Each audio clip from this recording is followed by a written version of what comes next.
Hello guys, welcome to our new story. इस story में आप जानेंगे कि भगवान श्री विष्णु को तिरुपति बालाजी कैसे बनना पड़ा। कहते हैं कि ऋषि भृगु और अन्य ऋषियों ने मिलकर एक यज्ञ का आयोजन किया। इस यज्ञ में नारद जी भी पधारे थे और नारद जी ने ऋषियों से पूछा कि आप लोग इस यज्ञ का फल किसे देना चाहेंगे। इस पर ऋषियों का जवाब था कि तीनों देव में से सबसे श्रेष्ठ देव को ही इस यज्ञ का फल दिया जाएगा। लेकिन समस्या ये थी कि ब्रह्मा विष्णु महेश में से सबसे श्रेष्ठ कौन है। इस समस्या का निवारण के लिए ऋषि भृगु को चुना गया। भृगु ऋषि तीनों देव के पास गए। भृगु जी सबसे पहले ब्रह्मा जी के पास गए। ऋषि भृगु अपने पिता ब्रह्मा जी के पास जाके उनका कोई आदर नहीं किया, जिससे ब्रह्मा जी क्रोधित हो गए और श्राप देने ही वाले थे। उन्हें याद आया कि यह तो उनका ही पुत्र है। भृगु ऋषि जी ने उनसे आज्ञा ली।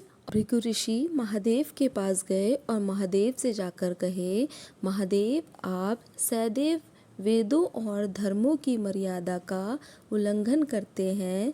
दुष्टों और पापी को आप जो वरदान देते हैं उससे सृष्टि पर भयंकर संकट आ जाता है।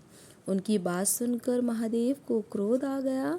महादेव ने जैसे ही त्रिशूल उठाकर उन्हें मारना चाहा, वैसे ही माता सती ने उनका क्रोध शांत किया। इसके बाद भृगु मुनि महर्षि भृगु बैकुंठ पधारे और आते ही शेष शैया पर योग निद्रा में लेटे भगवान विष्णु के वक्ष पर प्रहार कर दिए। भगवान विष्णु जी के वक्ष स्थल पर माँ लक्ष्मी का वास स्थान है। भगवान विष्णु ने क्रोध करने की जगह तुरंत भृगु ऋषि के चरण पकड़ लिए और पूछने लगे कि ऋषिवर, पैर में चोट तो नहीं लगी। भगवान विष्णु ने इतना ही कहा था कि भृगु ऋषि ने दोनों हाथ जोड़ लिए और उन्होंने अपनी गलती स्वीकार कर ली। विष्णु जी के व्यवहार से प्रसन्न भृगु ऋषि ने यज्ञफल का सर्वाधिक उपयुक्त पात्र विष्णु जी को घोषित किया। लेकिन इस अपमान से देवी लक्ष्मी भृगु ऋषि को दंड देना चाहती थी। भगवान विष्णु के कुछ ना कहने पर देवी लक्ष्मी नाराज हो गई। नाराजगी इस बात से थी कि भगवान ने भृगु ऋषि को दंड क्यों नहीं दिया। नाराजगी में देवी लक्ष्मी बैकुंठ छोड़कर चली गई। फिर भगवान विष्णु ने देवी लक्ष्मी को ढूंढना शुरू किया तो पता चला कि देवी ने पृथ्वी पर पद्मावती नाम की कन्या के रूप में जन्म लिया है। भगवान विष्णु ने तब धरती लोक पर श्रीनिवास के नाम से जन्म लिया और पहुंच गए पद्मावती के पास।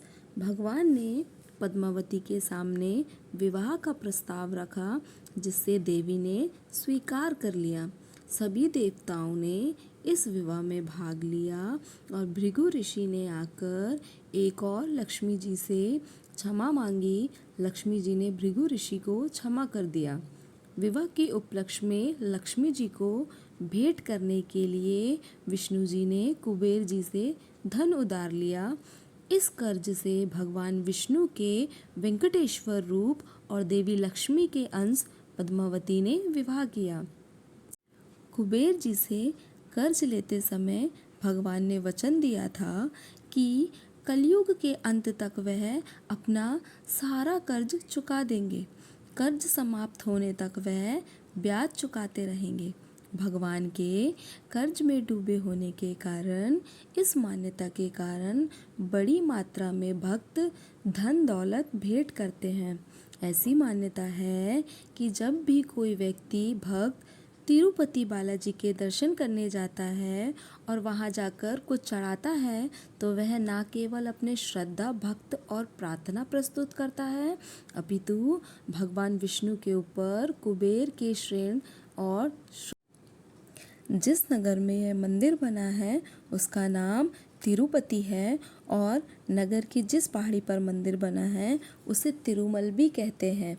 तिरुपति स्वामी बालाजी का मंदिर भारत का एक प्रसिद्ध मंदिर है और इस मंदिर में विष्णु जी के अवतार स्वामी वेंकटेश्वर बालाजी विराजमान है।